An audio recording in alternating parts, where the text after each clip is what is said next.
Bonjour à tous, soyez les bienvenus sur ma chaîne. Pourquoi l'Afrique anglophone réussit mieux que l'Afrique francophone? On se retrouve tout de suite pour traiter ces sujets. Merci.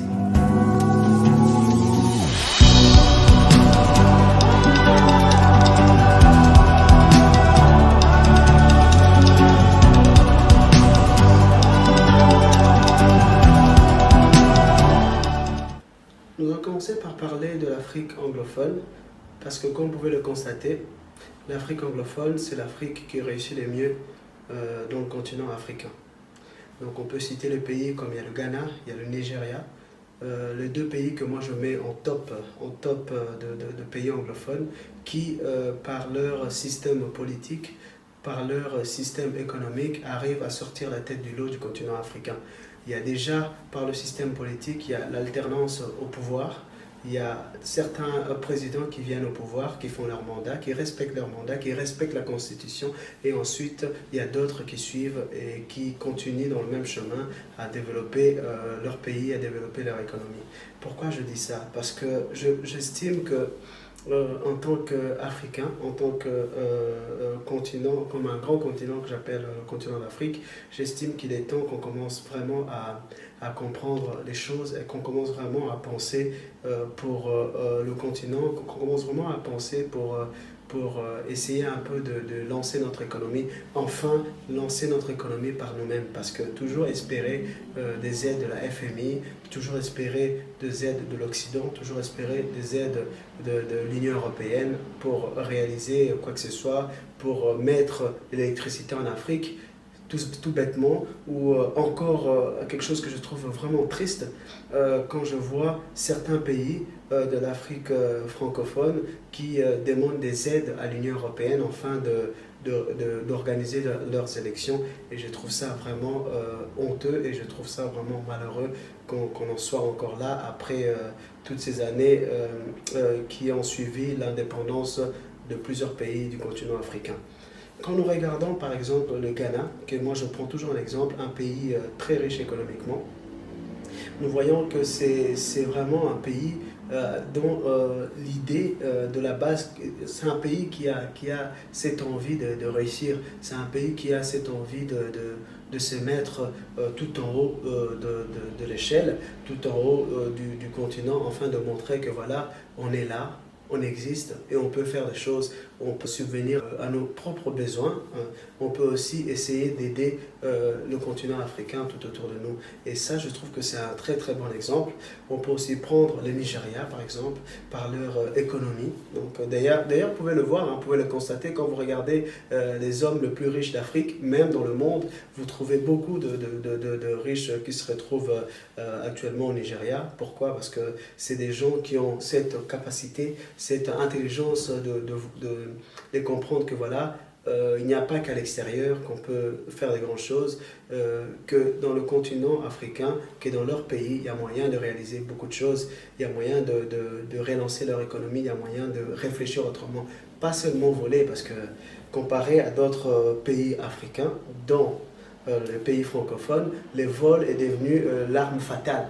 Le vol est devenu le seul système qui permettait aux dirigeants ou qui permettait aux gens qui se retrouvaient dans des postes importants, pour dire, de réussir ou de se faire une place au soleil, comme on le dit souvent.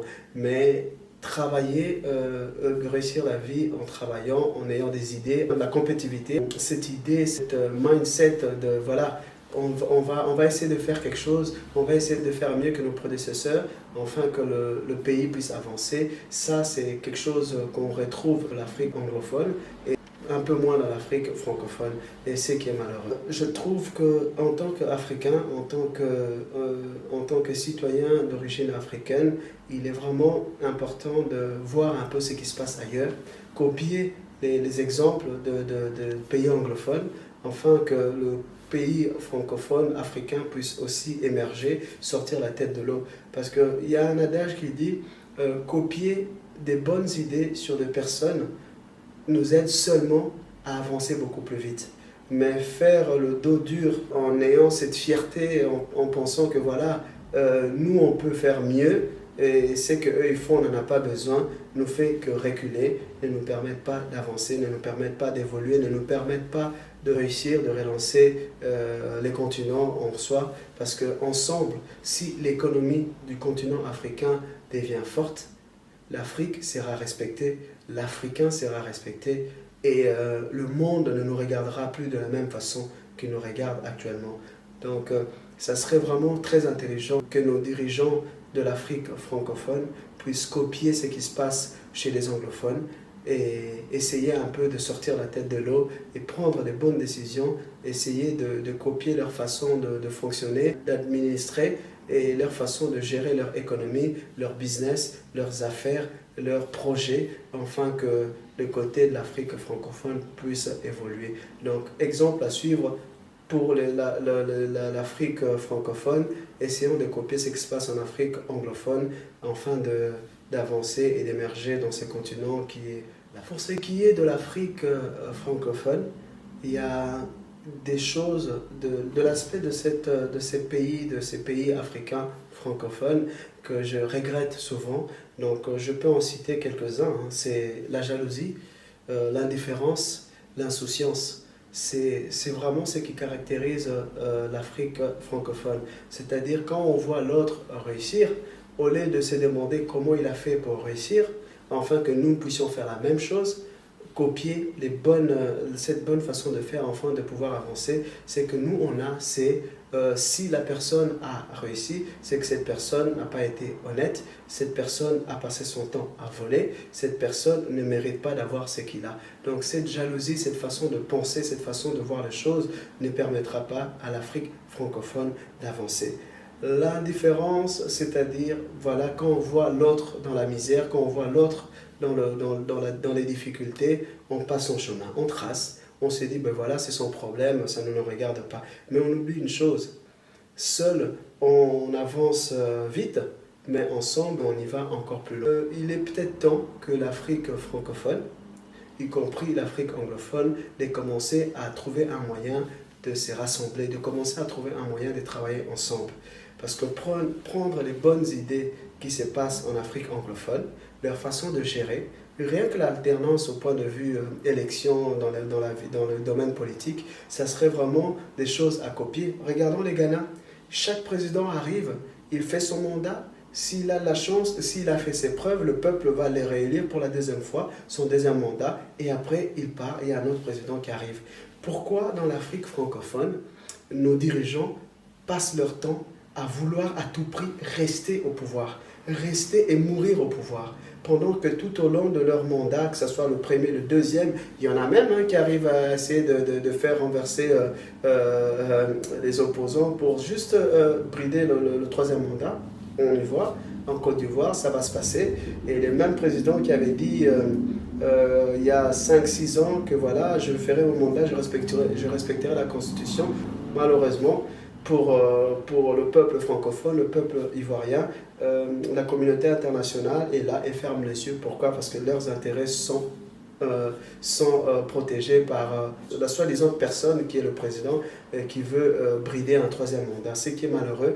Donc c'est pour ça que je dis toujours, si nous voulons que ces continents puissent avancer, si nous voulons que ces continents puissent émerger, à un moment il faudra commencer à agir par nous-mêmes et pas toujours attendre que les autres, donc les autres qui ne sont pas du continent africain, puissent venir en fait de nous aider. Personne n'aidera ces continents si ce n'est nous-mêmes. Je ne pense pas que les gens qui sont à l'extérieur, qui sont censés être des collaborateurs, viennent pour aider l'Afrique. Non. Chaque pays occidental, chaque pays qui vient de l'extérieur, qui vient pour collaborer avec un pays africain, c'est pour faire du business. Quand on dit business, ça veut dire investir et gagner de l'argent.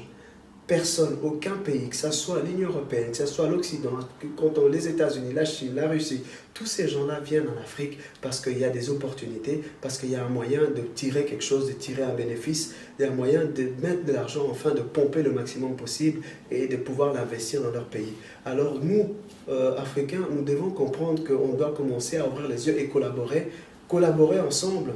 collaborer vraiment ensemble, afin que nous aussi nous puissions profiter de leur technologie, de leurs moyens, de leur économie, de leurs finances, afin que nous on puisse aussi avancer. Mais ce qui est malheureux dans la partie Afrique francophone, nous retrouvons toujours les mêmes personnes. En fait, ce qui est vraiment étonnant, on va avoir un président qui va passer 10, 15, 20 ans au pouvoir. On va avoir un opposant qui vient en disant que voilà, chez moi, avec moi, ça sera différent. Et la même personne qui va prendre le pouvoir, 5 ans, 10 ans après, se retrouve toujours au même endroit à faire les mêmes bêtises. Quand est-ce qu'on prendra conscience? Quand est-ce qu'on pourra comprendre que voilà, on est en train d'aller droit dans un mur? Quand est-ce que l'Afrique francophone, quand est-ce que les dirigeants de pays francophones d'Afrique comprendront que cette façon de faire ne nous aide pas? C'est un continent, ce n'est pas une propriété. Les pays africains appartiennent aux citoyens africains, aux citoyens d'origine africaine d'abord. Ça n'appartient pas à des familles, ça n'appartient pas à des dirigeants, ça n'appartient pas à des partis politiques. Ces continents appartiennent à plusieurs milliards de personnes ou des millions de personnes qui sont nées là-bas, qui ont vécu là-bas, dont les grands-parents ont subi ce qu'ils ont subi et dont les grands-parents ont revendiqué la liberté afin que nous puissions vivre dans ces continents-là. Commençons à réfléchir différemment, commençons à copier des bonnes choses, commençons à prendre exemple sur les pays qui ont émergé, qui se sont sortis.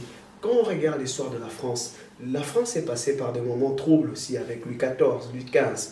Tout ça, ça s'est passé, mais aujourd'hui, il y a des élections qui se passent, malgré qu'il y a toujours des petites erreurs qui se passent ou des petits complots. Ça n'arrêtera pas. Mais on voit bien qu'il y a l'alternance. Les gens, chacun vient, il fait ses preuves. S'il fait quelque chose de bien, on le réélu pour un deuxième mandat. Mais personne n'a le droit de brider un troisième mandat, soit disant que voilà, j'ai décidé, que voilà, j'ai envie, mon parti politique veut que je continue, et bien on continue le troisième mandat. Ça, c'est irrespectueux aux yeux de gens qui vous ont élus, aux yeux de gens qui vous ont mis en place. Commencez vraiment à changer cette mentalité. Nos dirigeants, je vous demande de commencer à changer cette mentalité. Et le peuple africain, surtout le peuple africain francophone, dont je suis d'origine, commençons à voir les choses différemment. Commençons à copier des bonnes choses. Commençons à nous poser des questions de savoir si l'autre a réussi, par exemple, comment je pourrais faire pour que je puisse réussir comme lui et pas toujours jalouser la personne. La jalousie ne nous aidera pas, mais cherchons plutôt à apprendre des personnes qui ont réussi, à apprendre des personnes qui font que l'Afrique avance. Prenons l'exemple du Ghana. Moi, je prends toujours l'exemple du Ghana parce que je trouve que c'est un pays exemplaire d'Afrique. Il y a aussi le Nigeria. Malheureusement, il n'y a que les pays anglophones qu'on peut mettre en première position. Malheureusement, encore, il n'y a que les pays anglophones qui ont compris que voilà, il était temps de prendre soin de nous, il était temps de prendre soin de nos économies, il était temps de prendre soin de notre système économique pour que les pays avancent. Et l'Afrique francophone reste toujours là à mendier. Année après année, décennie après décennie, que ce soit les présidents qui étaient opposants auparavant, qui prennent le pouvoir aujourd'hui, les mêmes personnes font les mêmes bêtises. Quand est-ce que vous allez comprendre qu'il est temps de changer les mentalités? Quand est-ce que vous allez comprendre que l'Afrique n'avancera, que l'Afrique n'émergera que lorsque nous-mêmes déciderons de prendre des bonnes décisions et d'agir pour notre bien-être, d'agir pour nos pays, d'agir pour notre économie, d'agir pour notre peuple. Il est temps de changer, il est temps d'agir, il est temps de prendre les bonnes décisions. Personne ne le prendra à notre place et surtout pas l'Occident et encore moins l'Asie, que ce soit les Chinois ou les Russes ou qui que ce soit. Travaillons plutôt ensemble pour que le monde puisse aller mieux. Travaillons plutôt ensemble pour que les gens qui vivent sur cette terre puissent vivre heureux et pas pour que une minorité de gens puissent voler tout un continent afin de s'enrichir, afin de trouver leur place au soleil, afin de vivre de vie merveilleuse avec leurs femmes, enfants, frères et sœurs, leurs familles, disons, et que la grande partie, donc la majorité de la population qui constitue le continent africain continue à immigrer, continue à prendre le risque de traverser de la mer et qu'il y ait des milliers et des milliers, des centaines de milliers de personnes qui meurent année après année. Juste pourquoi? Parce qu'il y a la misère en Afrique. parce qu'il y a des dictatures en Afrique, parce qu'il y a des gens incompétents qui dirigent nos pays, qui font que voilà, ces personnes-là prennent les risques et viennent mourir ici. Il est temps de commencer à ouvrir les yeux. Il est temps de penser à nous. Dirigeants africains, ouvrez les yeux. Dirigeants africains, agissez. Dirigeants africains, permettez le peuple africain de vivre leurs rêves. Permettez le peuple africain de réussir. Permettez au peuple africain de vivre en paix chez eux. Et j'espère que ces messages passeront dans toutes les maisons, que ce soit en Europe, en Afrique, en Asie. J'espère que vous partagerez au maximum de personnes, afin que cette mentalité puisse changer, afin que les gens qui regarderont cette vidéo puissent comprendre qu'il est temps de commencer à changer. Mendier n'est pas une solution. Agir, prendre les bonnes décisions, c'est la seule solution qui permettra au continent d'évoluer, qui permettra au continent d'avancer positivement. Merci, à très bientôt, et que la positivité commence à émerger dans le continent africain. L'Afrique francophone, copier l'Afrique anglophone qui arrive à avancer, à sortir la tête de l'eau, et les présidents francophones commencer à voir ce qui se passe chez les voisins, afin que vous puissiez faire exactement la même chose. Soyez meilleurs pour vos enfants, soyez meilleurs pour la génération future, et surtout ne passez pas votre temps à voler, à dilapider les richesses du continent. Merci, à très bientôt, et j'espère que ces messages ne pas passer dans les oreilles des sourds, et plutôt dans des têtes que j'estime intelligentes, dans les esprits des personnes africaines que je trouve très intelligentes, très sages, afin que le continent puisse aller de l'avant. Merci, à très bientôt. Au revoir.